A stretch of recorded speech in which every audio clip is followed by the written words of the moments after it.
What's the difference between elite climbers and weekend warriors in their strength to grade performance? Yeah, do you have So data on this?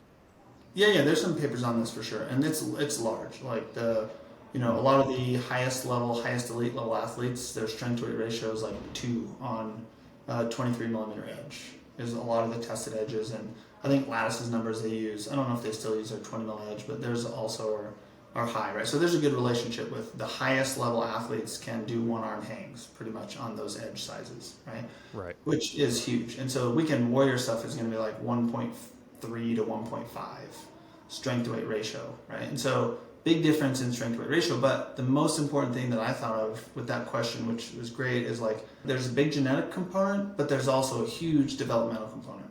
And so there are papers that study youth climbers and follow them through years, demonstrating that their tendons have a greater cross sectional area, their volar plates have a greater cross sectional area, their bone density is greater in the fingers. And so over their years of growth and development, they essentially turn into powerhouses for small holds, for big moves. Like they just will naturally be better than someone who starts climbing as an adult physically, right? And so Right. for myself, I didn't start climbing until I was in my 20s. My skeleton was mature. There's no way I will ever be as strong physically as someone that grows up climbing, right? And so that's like a really big take home message, I think, for people to like don't compare yourself to a professional athlete that's been climbing their whole life, and don't try and do their training program either, because genetically the science would say they can tolerate more than you just naturally, but adaptively like they're just so much more well equipped at tolerating these loads than we are. Yeah, and that also brings to mind something that you've talked about recently with regard to how professional climbers or elite level climbers apply their finger strength. And correct me if I'm miscategorizing this, but I think it was something to the extent of not only do they have stronger fingers, but when it comes to applying the force on a climb, they're applying less of that force than maybe somebody like myself would, a kind of a weekend warrior. So I need to use more force as a percentage of my max than an elite climber does. And is that true? And why would that be? Yeah, it's just an efficiency thing. So it's probably a big part. And these are really small papers. I forget the exact sample size off the top of my head, but a bouldering wall that was fixed with strain gauges and had athletes climb the same problem, right? Maybe small, maybe 12 number or 16 number, I don't remember.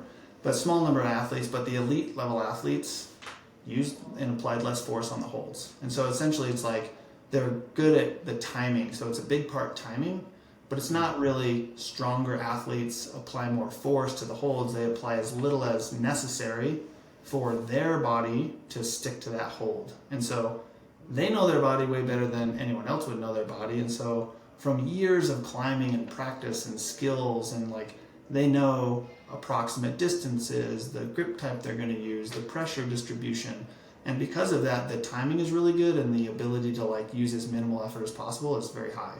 But that doesn't mean that their fingers aren't really strong, because their fingers still show that they're much greater than the athletes that are in the lower categories of climbing grade. All right, y'all. Quick second for our sponsor here. Would you like a free hat? Check this out, a free Struggle and Scarpa hat from our friends over at Scarpa right now. When you pick up a pair of climbing shoes, approach shoes, or trail runners using code STRUGGLE at checkout, you're going to score yourself this sick 5-panel hat for exactly $0. Let's go. And then also, you're going to be getting, of course, the best dang shoes in the game.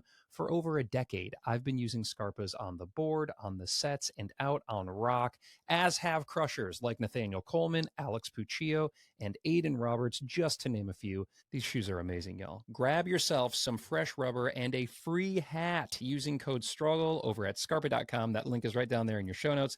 Thank you for supporting the show. I appreciate it. Let's get back to this conversation. I mean, this is like a eureka moment for me, I feel like, and maybe could be for others. And I think it plays on what you were saying just a bit ago with Jesse Firestone, and how you feel like he's able to go out there with less kind of objective strength as you are, for example, and be able to do these things. And if you look at what you just said, I mean, I don't know. It's like recategorizing how I'm thinking about everything that I do, because uh, there's nothing. specific to an elite climber that like says, "Oh, only elite climbers can learn how to apply force in the most efficient way." For me, when I think about being a route climber, I want to make every move as easy and efficient as possible so I have more left in the tank as I get towards the top of the route. And a lot of the advice that I get is, well, then get stronger so that each individual move feels easier. And yes, that's true. But also, it sounds like I've got like a bucket with some holes in it, based on that paper that you're citing, in that maybe I don't need to get stronger. Maybe I just need to waste less on every move. I guess that's kind of the same thing, like you could either gain strength and make the moves feel easier, or you could just get better at the moves and then you don't have to gain strength. For sure. Or you could get both and you can practice more. From my opinion, like we want to get stronger up to a reasonable intensity on the fingers and reasonable loads. But that should always just be like we should just like always have it in our routine. Like no questions.